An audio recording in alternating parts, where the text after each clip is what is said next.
l'été 1919, Modigliani fait poser sa compagne, Jeanne Hébuterne, pour 18 séances.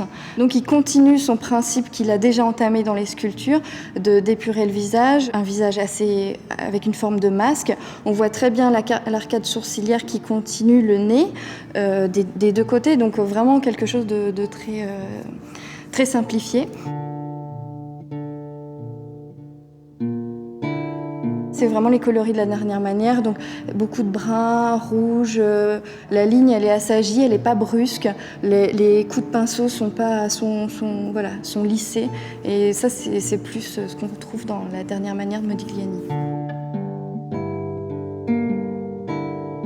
Roger Dutilleul a probablement acheté cette œuvre-là dans une exposition en décembre 1920 que Zborowski organise à la Galerie Montaigne. Et dans cette exposition, Roger Dutilleul va acheter plusieurs peintures, dont Maternité.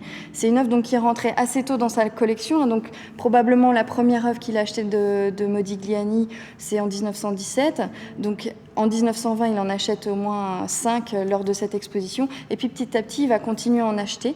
Mais celle-ci, elle est bon, d'abord, elle est assez exceptionnelle parce que le fait même que l'artiste ait passé 18 séances à la faire, c'est qu'il y a vraiment quelque chose d'important dans cette œuvre. Le fond est très détaillé, ce qui est rarement le cas chez Modigliani.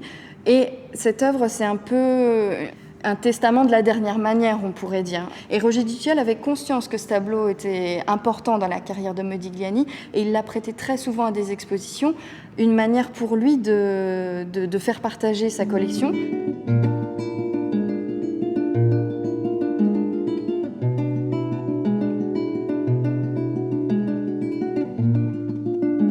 C'est une maternité particulièrement intéressante.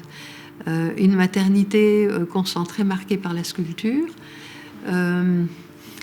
marquée aussi par les modèles qu'il a pris, sa femme, sa fille, même si il les a déformés d'une certaine façon. Cette femme de maternité ne ressemble pas à Jeanne Hébuterne avec qui il vivait.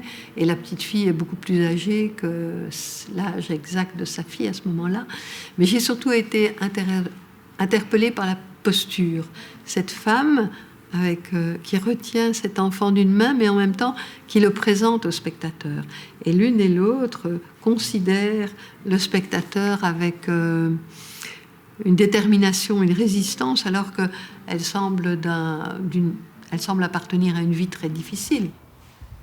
On a l'impression qu'elle veut pas retenir cet enfant, qu'elle l'affronte au monde, aussi dur soit-il. Et j'ai eu envie de décaper des idées que j'avais eues précédemment et que beaucoup de gens autour de moi entretenaient, et notamment toute la vision très romantique de Modigliani. On parle beaucoup de son addiction aux drogues, à l'alcool, son goût des femmes, etc. Et je trouve que c'est tellement superficiel par rapport au travail de l'artiste. Donc il y avait un côté défoncer des idées toutes faites, se libérer des clichés, et puis alors de découvrir à quel point il a travaillé à Paris dans un véritable chaudron, une constellation artistique. Et il y a beaucoup de poètes que j'aimais beaucoup de cette période-là, Max Jacob, Cocteau, Akhmatova. Donc c'était très très intéressant de mesurer à quel point il était lié à d'autres artistes et que lui-même avait écrit. J'ai lu l'un ou l'autre poème qui avait été publié. Donc ça a étendu, ça a élargi la perception que j'avais de lui.